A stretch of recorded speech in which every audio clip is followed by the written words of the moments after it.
Shalom teman-teman, kali ini kita akan diberkati firman Tuhan yang akan disampaikan oleh Bapak Yusuf Roni. Kiranya menjadi berkat bagi kita semua. Selamat mendengarkan, Tuhan Yesus memberkati. Shalom. Pagi ini kita akan bersama-sama membaca firman Tuhan yang terambil dari Injil Yohanes pasal yang ke-14 ayat 1 sampai ayat 11 saja. Yohanes pasal 14 ayat 1 sampai 11, kita akan membacanya saling sahut bersautan.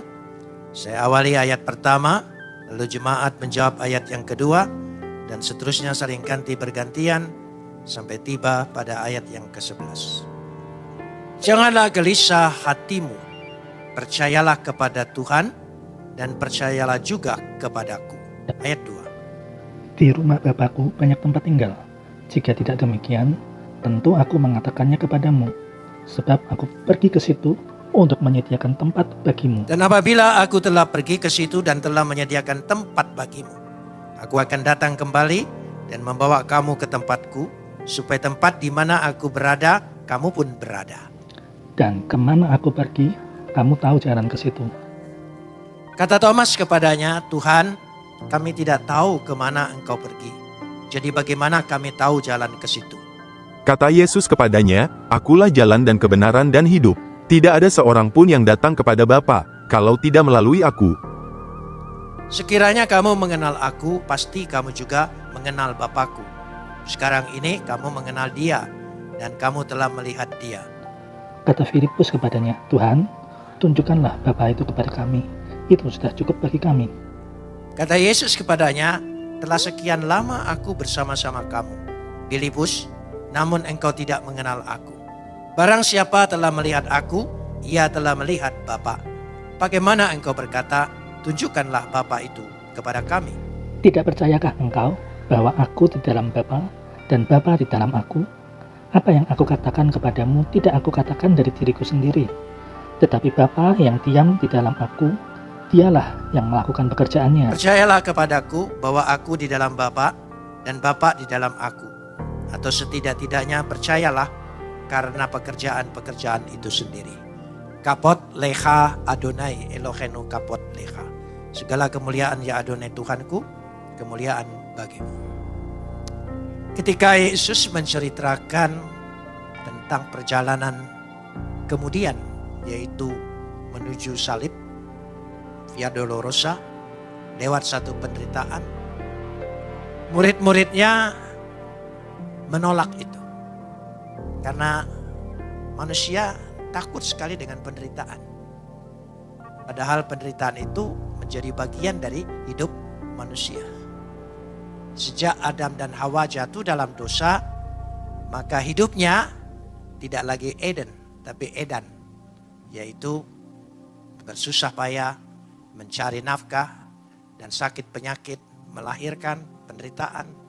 Itu menjadi bagian. Jadi tidak bisa ditolak oleh manusia. Tetapi yang jelas ayat ini ingin mengajarkan kepada kita, tidak perlu takut dengan penderitaan. Karena kita memiliki Tuhan yang keluar dari penderitaan. Yang berhasil menang dari penderitaan. Jadi mari kita imani masing-masing. Apapun penderitaan yang harus kita alami, kita jalani, boleh-boleh saja. Tapi aku tidak akan kalah oleh penderitaanku. Aku dapat mengalahkan penderitaanku. Aku akan keluar sebagai pemenang dari penderitaanku. Katakan amin. Ya, ini penting sekali. Ini prinsipnya. Jadi tidak perlu berkeluh kesah. Tidak perlu terlampau seolah-olah penderitaan itu akan mengalahkan dan mematikan kita. Tidak. Kita akan melewatinya. Bahkan melampauinya.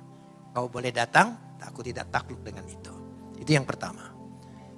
Karenanya mereka berpikir Yesus itu Mesias dalam arti seperti dongeng Avatar. Jagoan, menang, dan tidak terkalahkan. Jadi tidak mungkin. Karena itu Petrus dengan tekadnya ditegur oleh Yesus, Yudas apalagi. Dan akhirnya setelah menceritakan itu, Yesus berkata pada ayat yang pertama. Mari kita lihat ayat yang pertama. Kita simak dengan baik. Janganlah gelisah hatimu. Ya, yang itu dulu. Jangan gelisah hatimu. Gelisah itu bukan kata kerja, gelisah itu kata sifat. Ya. Kita gelisah, sebetulnya maknanya luas sekali. Bahasa aslinya tarasesto. Tarasesto. Tarasesto. Artinya bukan hanya gelisah, tetapi dikatakan di sini apa yang bakal kita hadapi. Jangan terganggu. Jangan disusahkan. Jangan disukarkan, jangan sampai dikacaukan. Jangan sampai dirusakkan. Jangan sampai engkau ditumbangkan. Jangan sampai engkau dikalahkan, dikecewakan, digelisahkan, dibuat hatimu tawar. Itu tarasesto, begitu luas sekali. Jangan sampai engkau menjadi bimbang. Karena apalagi masa-masa akhir zaman, akan banyak kabar yang membuat kita takut. Dulu saya tidak berpikir kabar itu adalah revolusi daripada informasi yang kita alami di zaman kita sekarang. Ya, sehingga kita tidak tahu lagi mana yang benar, mana yang salah. Kalau mengikuti saran kesehatan katanya ini boleh, itu tidak boleh. Segala sesuatu. Tapi berpikirlah dengan jernih, berpikir dengan gelisah. Jangan gelisah. Kenapa? Karena pada ayat yang pertama dikatakan percayalah kepada Tuhan. Ini yang saya akan bahas, yang kita rayakan hari ini. Dan percayalah kepada Yesus. Apa tidak cukup percaya kepada Tuhan saja? Dan harus percaya juga kepada Yesus. Pistuite, tonteon, dan percaya juga kepada Kristus. Saudara, kenapa demikian? Semua agama percaya adanya Tuhan. Bahkan agama animisme pun yang paling kuno percaya ada Tuhan. Itu artinya ide. Baru sekedar ide. Tidak bisa dibuktikan. Itu namanya. Karenanya kita lihat di sini bahwa percaya kepada Tuhan, Tuhan itu ada. Kita percaya kehadirannya, buktinya, kasihnya, karyanya lewat Yesus. Yesuslah yang memberi kepastian. Karena kalau kita baca Injil Yohanes, tidak seorang pun pernah melihat Tuhan. Kecuali anak yang ada di pangkuan Bapa, dialah yang menyatakannya. Kenapa harus demikian? Cuma saya ingin kita mengajak bersama-sama berpikir. Karena Yesus itu jelas sekali dikatakan bahwa dia adalah firman Tuhan. Yohanes 1 ayat 1. Yohanes 1 ayat 1. Pada mulanya adalah firman, dan firman itu bersama-sama dengan Tuhan. Firman itu adalah Tuhan. Saudara, ayat ini juga yang membuat saya menjadi percaya pada Yesus. Sebelum-belumnya saya tidak percaya. Belum terbuka pengertian saya. Tapi ketika saya membaca Injil Yohanes pasal 1 ayat 1. Jelas dikatakan di situ. Pada mulanya adalah firman. Saudara, ini bukan berarti firman itu punya permulaan. Tapi untuk menunjukkan dari semula, en arche, en hologos, bahwa dari semula dia sudah ada. Bukan dia punya permulaan. Dari semula dia sudah ada. Dan adanya prostonteon bersama-sama dengan Tuhan. Dia sudah ada. Mari kita kaji lagi. Saudara percaya Tuhan itu hidup, berarti dia punya roh. Saudara percaya Tuhan menciptakan segala sesuatu, berarti dia punya firman. Roh dan firman tidak diciptakan Tuhan. Sudah ada sejak Tuhan itu ada. Kalau roh dan firman diciptakan Tuhan, berarti roh. Tuhan sempat tidak punya roh, sempat tidak punya firman. Kalau dia sempat tidak punya firman, dengan firman apa dia menciptakan firman? Berarti Tuhan dari sejak awal hakikatnya sudah punya roh, sudah punya firman. Roh dan firman ya tidak diciptakan Tuhan. Sudah ada sejak Tuhan itu ada. Apa saja yang ada dalam diri Tuhan sama kekalnya, sama mulianya, sama agungnya, sama dahsyatnya. Nah, roh yang ada di dalam dirinya, firman yang ada di dalam dirinya keluar menjadi manusia. Keluar menjadi manusia ditegaskan sekali. Luar biasa pada Yohanes 1 ayat 14 dikatakan dengan tegas sekali. Ya, kai hologos sart eginito. Jadi lewat Yesus kita beroleh jalan. Beroleh hidup. Beroleh kebenaran. Ini penting sekali. Kenapa demikian? Tanpa Yesus kita tidak mungkin mengenal Tuhan. Karena Tuhan itu roh. Bagaimana kita bisa tahu?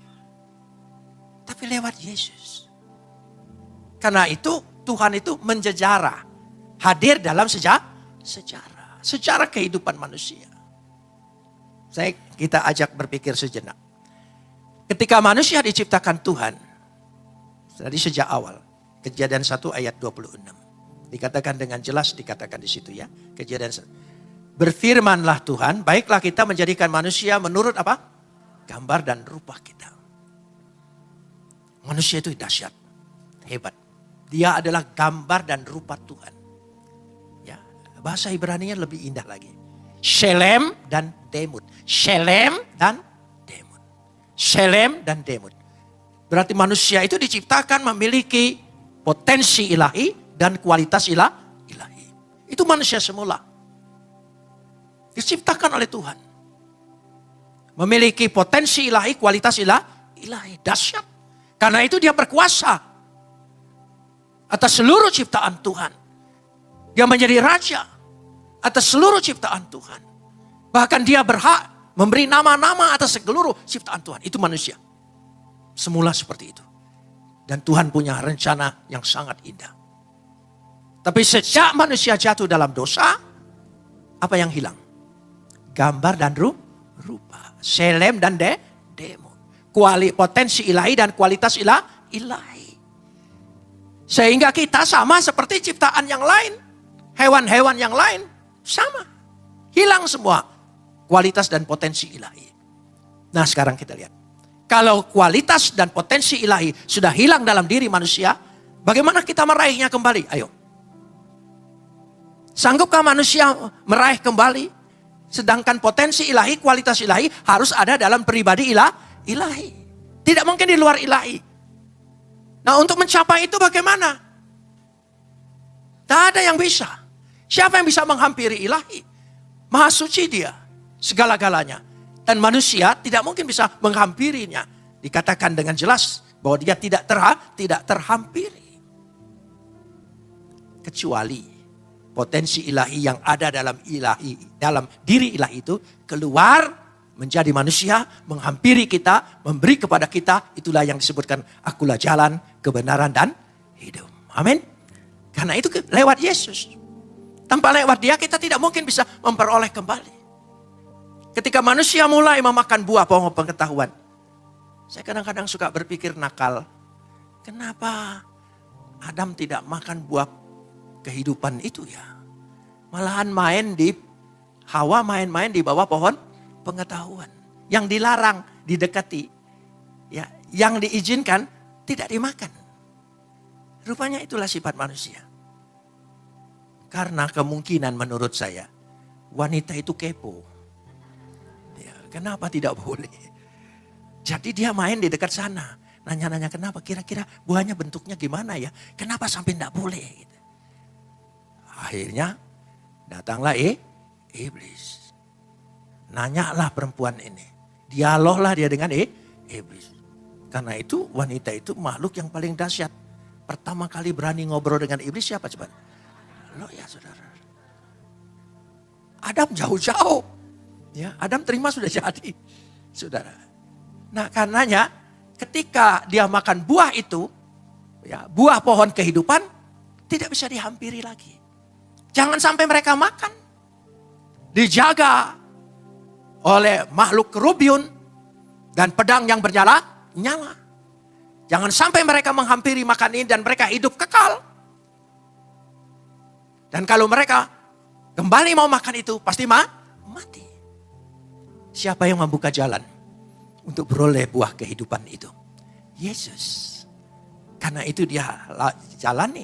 Dia mati dan bangkit.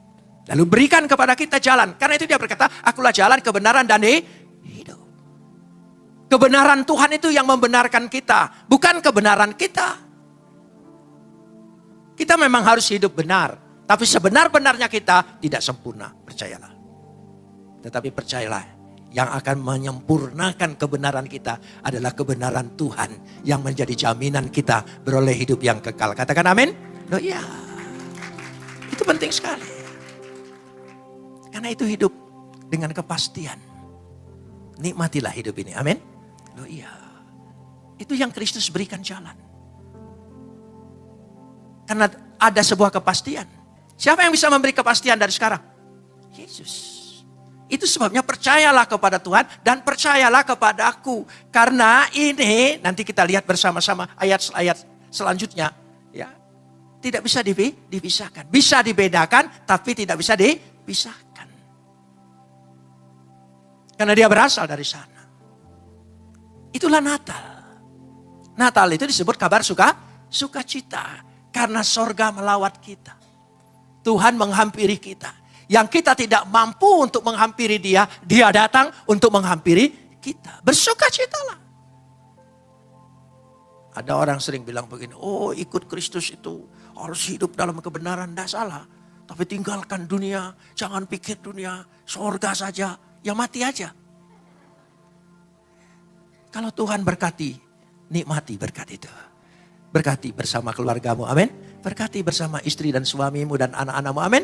Loh iya, itu hidup sukacita. Jangan sampai kita terlibat agama lagi.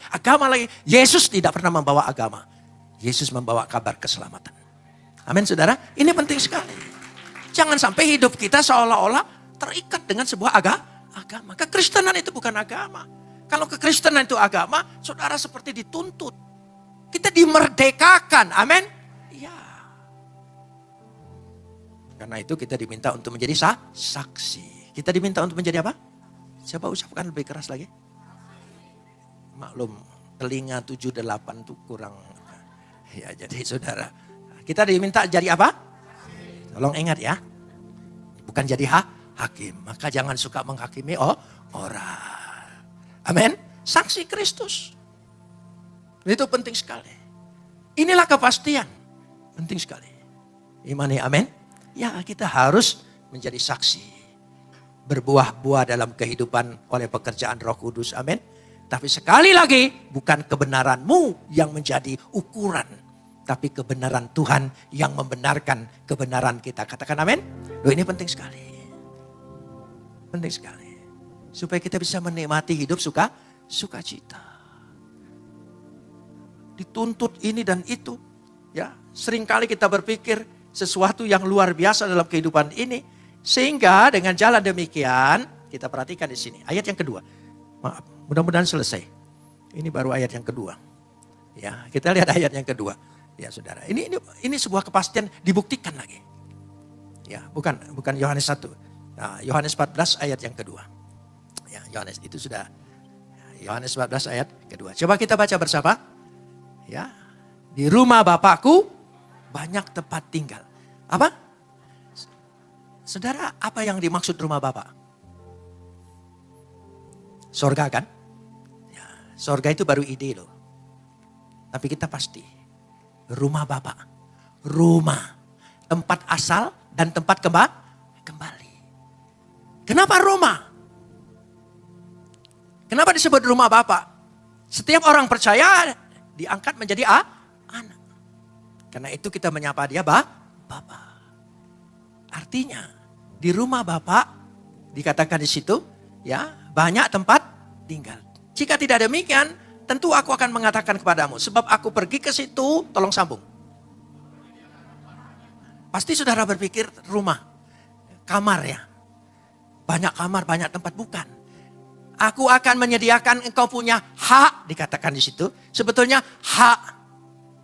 Ada hak. Jadi kita nanti kalau ke sorga itu kembali ke rumah Bapak.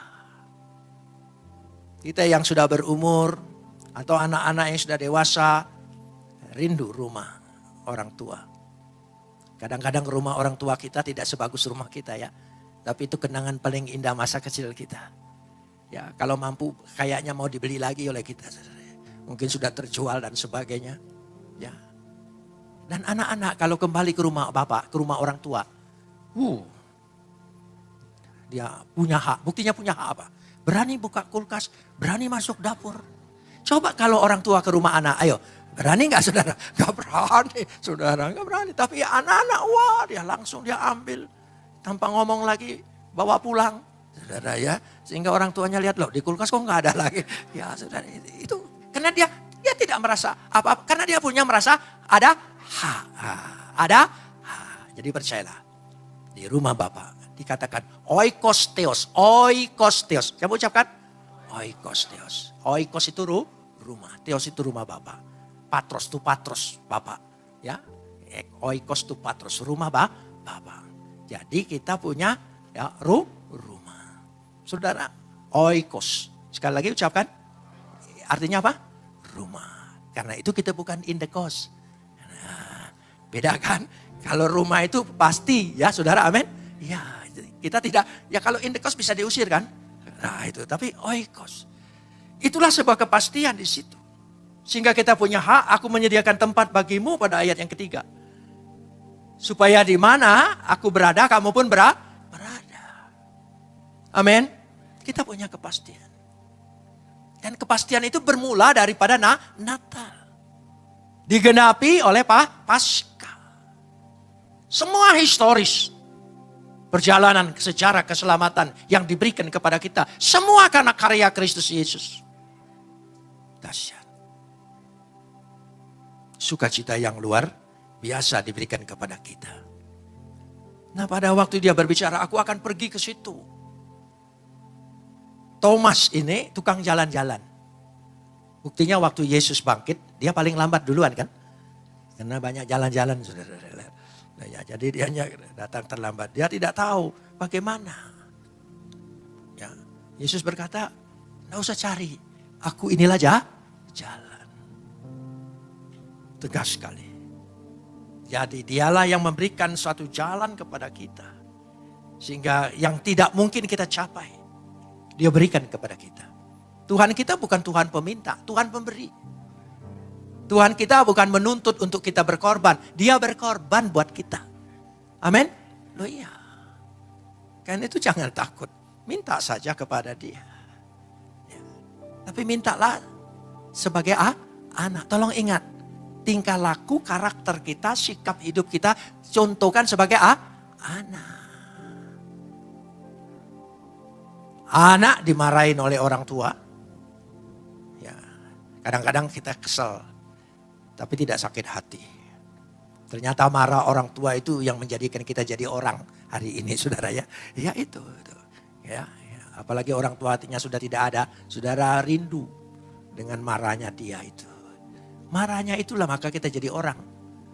Nah, jadi kalau Tuhan juga inginkan kita, jangan terlalu muluk-muluk. Karena istilah-istilah dalam Alkitab ini tidak sulit dia mengerti. Ya, sangat biasa saja. Surga dibilang rumah Bapa. Contoh yang baik. Yang kadang-kadang buat sulit itu para teolog. Dengan istilah-istilahnya. Ya. Dikotomi. Hatomi. Pokoknya tomi-tomi semua saudara ya. Loh iya. Tidak sulit. Alkitab itu cerita biasa. Orang lapar makan. Ya. Jadi saudara baca Alkitab. Lihat firman Tuhan. Dan percayalah roh Tuhan akan bekerja kepada kita. Mengerjakan kepada kita. Memberitahu kepada kita.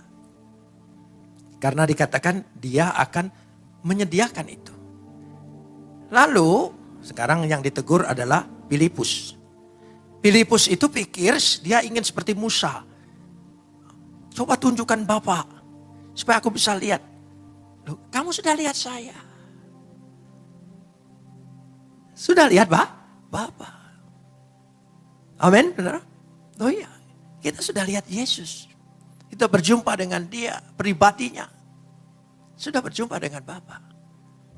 Bapak dan anak tidak bisa dipisahkan tapi bisa dibedakan. Mana Bapak, mana anak. Kata Bapak dan anak bukan menunjukkan derajat, tapi menunjukkan sebuah hubungan yang dekat.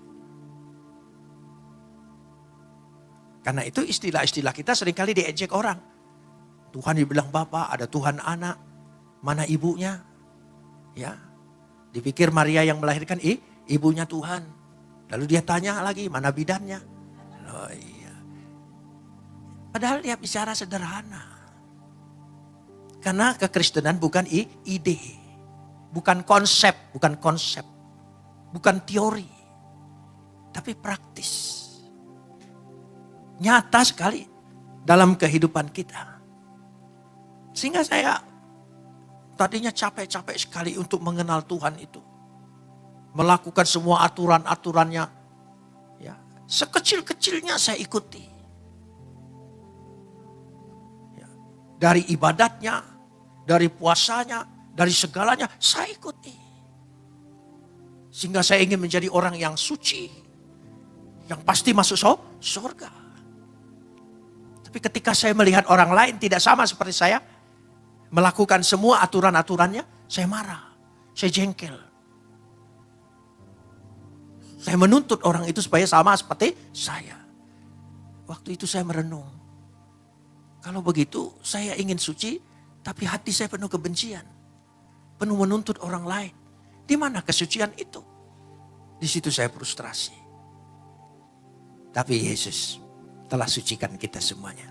Amin. Ya, dia sucikan kita. Dia ampuni. Karena dia melakukan buktinya. Karyanya. Amin. Ya, karyanya. Sehingga itulah yang dikatakan dari sejak kabar sukacita kepada kita. Sekali lagi saya ingin tegaskan. Ya, hidup menjaga kesucian baik. Tapi yang menyucikan kita adalah Yesus. Amin. Bagaimanapun juga kita tetap sebagai manusia tidak sempurna. Yang menyempurnakan kita siapa? Yang maha sempurna. Menyempurnakan kita. Pasti kita sempurna. Tibalah saatnya, nikmatilah hidupmu. Kalau Tuhan berkati, berkati. Nikmati berkat-berkat Tuhan dengan rasa syukur. Amin. Ya, nikmati keluargamu. Ya, pernah bersyukur enggak? Terima kasih Tuhan, saya bersyukur buat istri saya, buat suami saya. Ayo jujur. Ya, ayo jujur. Saya pernah ditegur Tuhan, kamu kurang bersyukur dengan istrimu ya. Gitu. Ya, kadang-kadang kurang bersyukur. Sudah terlalu biasa. 56 tahun menikah. Udah enggak tahu rasa apa lagi, saudara. Ya, tapi kurang bersyukur. Sekarang setiap pagi, terima kasih Tuhan buat wanita ini yang kau berikan buat saya. Kalau bukan dia, barangkali hidupku sudah tidak tahu loh. Dan dia hebat sekali. Sangat hebat. Wanita itu hebat saudara. Iya, dia bisa atur semuanya. Sampai kadang-kadang saya sudah pikir di meja makan ini. Dari mana asalnya saudara? Loh iya kayaknya kalau diukur ukuran restoran. Ya ini kayaknya ada defisit saudara ya. Tapi di sini sudah tersedia. Kadang-kadang ada rasa malu saya. Nah, tapi rasa malu saya tidak usah ditunjukkan. Nanti makin dijajahnya saudara. Oh iya masalahnya ya itu. Iya apa saja. Orang dia salah aja selalu benar. Apalagi dia benar. 1 bulan itu temanya saudara. Tidak pernah habis saudara. Loh iya itu. Ya itu. Tapi itu. Ya itu saudara. Ya, karenanya patut bersyukur. Dengan bersyukur. Saya agak keras-kerasin kalau doa pagi. Terima kasih Tuhan buat perempuan ini. Yang Tuhan berikan. Tanpa dia aku tidak bisa melanjutkan hidup dengan baik. Oh itu. Langsung selesai amin. Pak mau makan apa? Ternyata makhluk yang luar biasa itu mudah dibujuk saudara. Ya mudah dibujuk. Makanya dalam bahasa Jawa mudah dibujuki. Itu karenanya itulah dia dalam kehidupannya. Nah ditegaskan di sini ayat yang ke-9 ya tegas sekali. Ya, barang siapa telah melihat aku, ia telah melihat Bapa. Amin. Kita sudah melihat Bapa karena melihat Yesus. Yesus adalah gambaran Tuhan. Ya, firman Tuhan itu wujud Tuhan, wajahnya. Sehingga kita berjumpa dengan Dia. Amin. Sehingga kita nanti semua, ya ini hari Natal, kita bersyukur karena kemurahan Tuhan, Tuhan melawat kita. Amin. Katakan dengan diri kita, aku dilawat. Amin. Pasti. Ya amin. Kalau dia melawat, pertolongan Tuhan pasti nyata. tubuhmu disehatkan, sembuh. Amin saudara. Oh percaya, Tuhan berikan kesembuhan, kesehatan, kekuatan. Tuhan itu tidak pernah berhutang apa-apa. Kadang-kadang saya berpikir hidupku di korting 6 tahun dalam penjara. 6 tahun dalam penjara, saya pikir di korting. Ternyata berkat. Ya, Februari tahun 2024 saya check up di RSPAD. Ya, lalu di check up semua. Saya bersyukur, tidak ada penyakit yang berarti. Ya, tidak ada penyakit. Lalu Tuhan ingatkan dalam pikiran saya, itu bonus buatmu. Karena istirahat 6 tahun dalam penjara. Nah, saudara, artinya begini, Tuhan tidak pernah berhutang. Jadi apa saja yang kita alami, penderitaan, kesusahan, kesedihan, ada bonusnya. Ada bonusnya dalam hidup. Amin. Jangan bersungut-sungut seolah-olah kita dilupakan Tuhan. Tapi Tuhan memberikan kehidupan kepada kita. Amin. Mari kita berdoa. Terima kasih Tuhan, kami mengucap syukur karena kami percaya Tuhan memberikan kehidupan kepada kami. Jaminan yang pasti sehingga Natal ini adalah kabar yang paling sukacita dalam hidup kami. Bahwa kami dilawat oleh Tuhan. Sorga melawat kami. Ya, firman Tuhan datang kepada kami. Terima kasih Bapa. Dalam nama Yesus berkati anak-anakmu, berkati kami semua. Sehingga kami menikmati sepanjang tahun depan nanti adalah tahun berkat. Apapun yang manusia katakan. Tapi bagi kami yang percaya tahun 2025 adalah tahun berkat bagi kehidupan kami. Terima kasih Bapak. Dalam nama Yesus kami berdoa. Amin. Oke teman-teman, Tuhan Yesus memberkati kita semua. Amin.